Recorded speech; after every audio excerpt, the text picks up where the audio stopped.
જે આ તળ ભાતીગળના વિમોચન પ્રસંગની અંદર હું ઉપસ્થિત સાહિત્યકાર મિત્રો, પારિવારિક સભ્યો અને અન્ય સામાજિક કાર્યકર મિત્રો અહીં ઉપસ્થિત છે એનું સાહિલભાઈ વતી અને શરૂઆત પબ્લિકેશન વતી સ્વાગત કરું છું. સાહિલભાઈનો 2 વાક્યોમાં જ મારે પરિચય આપવાનો છે કે સાહિલ છે એ લોહીના લયનો કવિ છે. એની કલમ છે એ લોહી નીતરતી હોય છે, એના શબ્દો છે એ તમને દજાડતા હોય છે. આ સંગ્રહમાં એ વધારે દજાડ છે, અંદર સુધી ઉતરશે એવો મને એમના ઉપર વિશ્વાસ છે. આપણા દિવંગત કવિ નીરવ પટેલ કહે છે કે કવિતાની કુખે આવા સાહિલ 100 દીકરા જન્મે કવિતા. આપણે એમને વધાવીએ, કારણ કે આ એમનો 4થો કાવ્ય સંગ્રહ છે અને એની કલમ નિખરતી જ ગઈ છે. અને આજે તળ ભાતીગળ, એ તળ ભાતીગળનો અર્થ એ શું કરે છે એની કવિતામાં એ આપણને કહેશે એમના પ્રતિભાવમાં. જોઈએ આગળ ઉપર એ સંગ્રહ વિશે કેવા ગુજરાતમાં પ્રત્યાઘાતો પડે છે.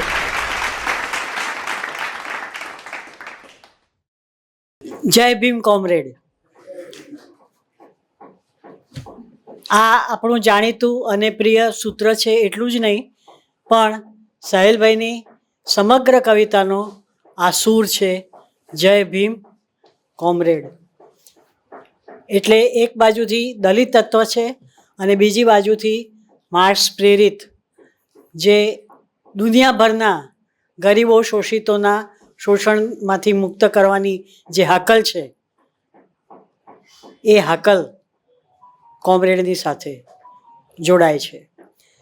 સાહિલભાઈની આ જે 4થો સંગ્રહ છે એ સંગ્રહ તળ ભાતીગળ, એ તો એ કહેશે ભાતીગળનો, પણ મારે મન એ ભાત એ ઊંઠા ઉપર ભલે મોર હોય, પોપટ હોય, ચકલી હોય, હાથીને પૂતળીના પટોળા હોય, પણ આ ભાત જુદી છે. એમનું ભાતીગળપણું એટલે એક સર્વ સમાવેશી, સર્વ સમન્વયવાદી નવ સમાજની કલ્પના, એ એમની ભાત છે અને એ એમનું ભાતીગળપણું છે. મને લાગે છે કે આ ભાતીગળપણાના આંતરિક સ્વીકાર સાથે જે કન્વિક્શનથી, જે કમિટમેન્ટથી અને જેને એક બહુ સરસ શબ્દ છે, મને એનો એક્ઝેક્ટ ગુજરાતી શબ્દ નથી મળ્યો, શિદ્દત, જે શિદ્દતથી એ લખે છે, એ આ એક બહેતર સમાજની આશાથી, કલ્પનાથી એ લખે છે. એ જે કમિટમેન્ટ છે, એ કમિટમેન્ટ એમનું શબ્દ પૂરતું નથી, એ માત્ર શબ્દશીલ છે એવું નથી. આપણે જોઈએ છીએ 50 વર્ષથી અમે એકબીજાને જાણીએ છીએ, 40 વર્ષથી એકબીજાને વાંચીએ છીએ, સાંભળીએ છીએ, સંભળાવીએ છીએ. ત્યારે એ કમિટમેન્ટ એ એમનું રસ્તા પરનું કમિટમેન્ટ પણ છે અને કાગળ પરનું કમિટમેન્ટ પણ છે. એક ધારી જે એ સરવાણી વહી છે સાહિલભાઈની, એમને માટે હું એમ નહીં કહું કે એ દલિત કવિ છે, પણ એ ગુજરાતી ભાષાના એક જે મેજર પોઇટ્સ છે એમાં ચોક્કસ એમની ગણના અને એમના સંગ્રહોની ગણના થઈ શકે એટલું વજન અને વજૂદ એમનામાં છે. મને બહુ જ ગૌરવ થાય છે કે હું એમની સમકાલીન છું, અથવા એમની સાથે લખવા, વાંચવા અને સમજવા મળ્યું છે. કેમ કે મારા જેવાની મને અહીંયા બોલાવવી એ પણ એક, તમને તો ઘણાને એમ લાગશે કે આ વિચિત્ર વસ્તુ છે, પણ અને કેટલાકને વિસંગતિ પણ લાગશે, પણ ના, હું સાહિલભાઈની સમકાલીન છું અને એમને જોઈને, એમને વાંચીને, એમને સમજીને, એમને સાંભળીને હું ઉછળતી ગઈ છું. એટલે આજે એમને વિશે વાત કરવાનો મને પૂરતો અધિકાર છે એવું મારા મનથી માનું છું અને હું ગૌરવ અનુભવું છું. અહીંયા આપણે મોટે ભાગે દરેક કવિઓ માટે એક અપેક્ષા રાખતા હોઈએ છીએ કે કવિ પોતાના સમયને જીવે. સાહિલભાઈ હંમેશા પોતાના સમયને જીવ્યા છે. એમની કવિતા એમના સમયની સાક્ષી પૂરતી આવી છે વર્ષોથી. એ તમે જોયું હોય વ્યથા પચીસીના એક કાવ્યો, એક જે સબાસબ, એ જે ચાપખા હતા કે જે વર્ષો પહેલાં સાબરમતીની પેલી બાજુ અને આ બાજુની જે દુનિયાની વચ્ચેનો જે ક્લાસ ડિફરન્સ હતો, જે વર્ગભેદ હતો, એ વર્ગભેદને પણ એ રજૂ કરે છે. એ દલિતની પીડાને પણ રજૂ કરે છે. જેમ કે એમનું દીર્ઘકાવ્ય, હજી એના બરનું દીર્ઘકાવ્ય મને નથી મળ્યું, એનું નામ એક રકાબી ફૂટી. એટલી અંદર એક જે સચોટ વાત છે. એટલે સાહિલભાઈને આપણે લેબલિંગ કરવાના હોય તો એ દલિત કવિ છે એવું તો બધા કહેશે, પણ હું એમને નારીવાદી કવિ પણ કહીશ, કારણ કે મને લાગે છે કે સ્ત્રી અને પત્ની અને કોઈ પણ સ્ત્રી વિશે એ જ્યારે લખે છે, વર્ષોથી વ્યથાપચીસીમાં એ લખતા હતા, એમણે જે વિશ્રંભ શૃંગાર પણ જે લખ્યો છે એની અંદર પણ જે વેદના છે, કોઈ દલિત સ્ત્રીની વેદના છે, એના કરતાં હું એમ માનું છું કે એક વંચિતાની, એક ગરીબ, એક મજૂર સ્ત્રીની વેદના છે.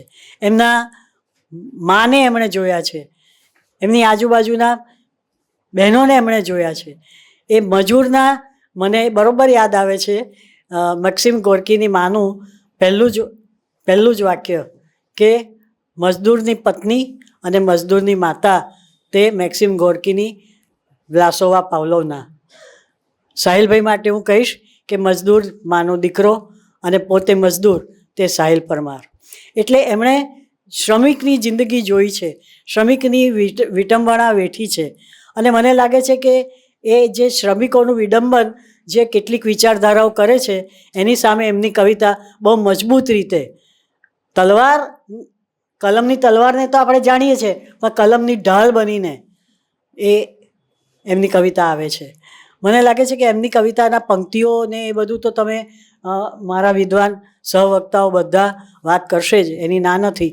પણ મને તો એનો એક મને જે સૂત્ર સેટ કરવું છે તે આ છે કે સાહિલભાઈ એક સાચા અર્થમાં આધુનિક કવિ છે. એ સ્ત્રીઓની વાત કરે છે, સંઘર્ષની વાત કરે છે, સંઘર્ષમાં હારની અને જીતની વાત કરે છે, એ મજૂરની વાત કરે છે, મજૂરના શોષણની વાત કરે છે. અને ખાસ તો જે એની આધુનિકતા ક્યાં જાય છે કે એ એક સમાનતામૂલક સમાજની વાત કરે છે, એ વૈજ્ઞાનિક વાત કરે છે, એ બાબા સાહેબની વાત કરે છે. ત્યારે બાબા સાહેબ માત્ર બંધારણના ઘડવૈયા છે એટલું જ નહીં, પણ આધુનિક ભારતના સ્વપ્નદ્રષ્ટા છે. એ આધુનિક ભારત શું છે? આપણે જ્યારે બાબા સાહેબની પ્રશંસા કરતા હોઈએ છીએ ત્યારે આધુનિક ભારતને નજરમાં રાખીને કરવાની જરૂર છે.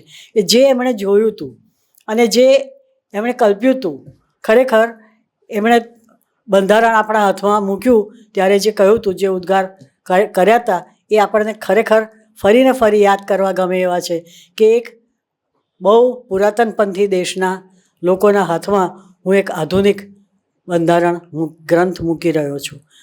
આજે બહુ જ અફસોસની સાથે કહેવું પડે કે એમની એ જે એમની આગાહી હશે અથવા તો એમનું જે નિરીક્ષણ હતું એ આજે સાચું પડે છે. હજી આપણે આ બંધારણને લાયક થયા છીએ કે કેમ? પણ જ્યાં સુધી સાહિલભાઈની કવિતા હશે, જ્યાં સુધી એમના હાથમાં ઢાલ ને તલવાર રૂપે આ શબ્દો હશે, ત્યાં સુધી આપણને આશા ચોક્કસ છે. અને એટલે જ મને લાગે છે કે સાહિલભાઈમાં જે બુદ્ધ આવે છે તે ક્યાંથી આવે છે? એ જેને વિશે વાત કરે છે, જેને વિશે લખે છે, એ બધા જાણે આટલા વર્ષોની સૃષ્ટિની અત્યારે જે રીતે નિર્માનવીયતા થઈ ગઈ છે, ડિહ્યુમનાઇઝેશન.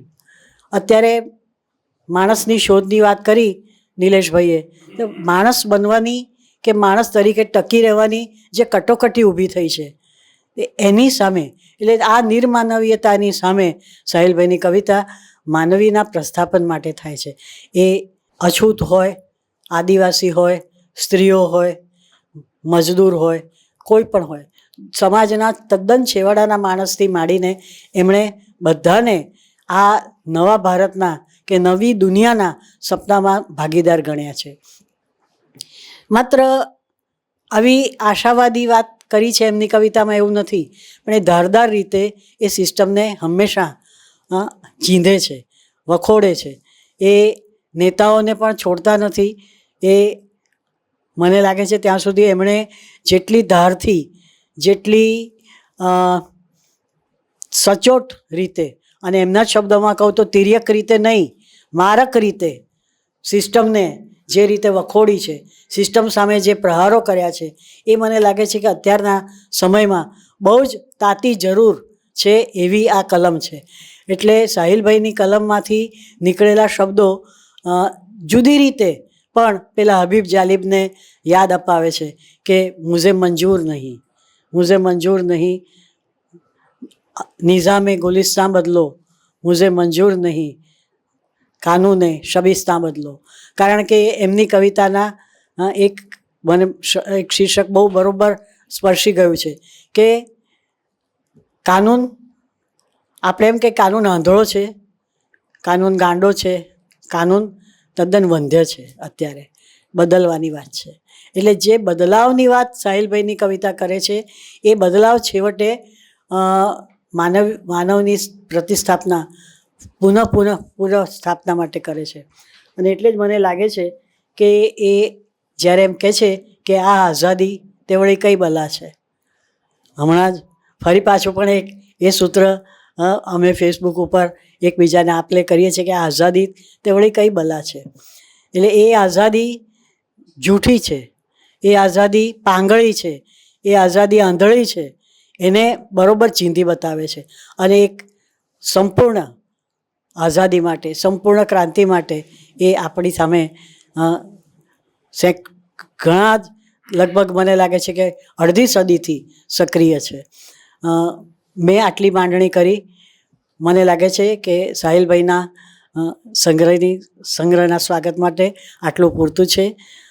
અને ફરીને હું કહું, એમની કવિતાના કેન્દ્રમાં જે શિદ્દત છે, દખના છે, એ શિદ્દત સફળ થાય અને સાહિલભાઈ આટલા સંગ્રહોથી પણ વધારે આગળ આપણને સંગ્રહો આપે અને હજી વધારે ધાર. અને એ જે એક જગ્યામાં કહે છે પોતાના પ્રાકકથનમાં કે આ અવાજ જેમણે સાંભળવો જોઈએ એમના સુધી પહોંચે એવી આશા છે, એવી એમની પ્રસ્તાવનાનું છેલ્લું વાક્ય છે. મને લાગે છે કે એ આશા કદાચ આપણામાં કેટલાની જીવતી રહી હશે એ મને ખબર નથી, પણ કવિ તો આશાદ્રષ્ટા છે અને આશાવાદી પણ છે. તો કવિને ખૂબ શુભેચ્છાઓ સાથે, આવનારી કવિતાની શુભેચ્છાઓ સાથે, આવનારા બહેતરીન સમાજની શુભેચ્છાઓ સાથે હું મારું વક્તવ્ય પૂરું કરું છું. આભાર.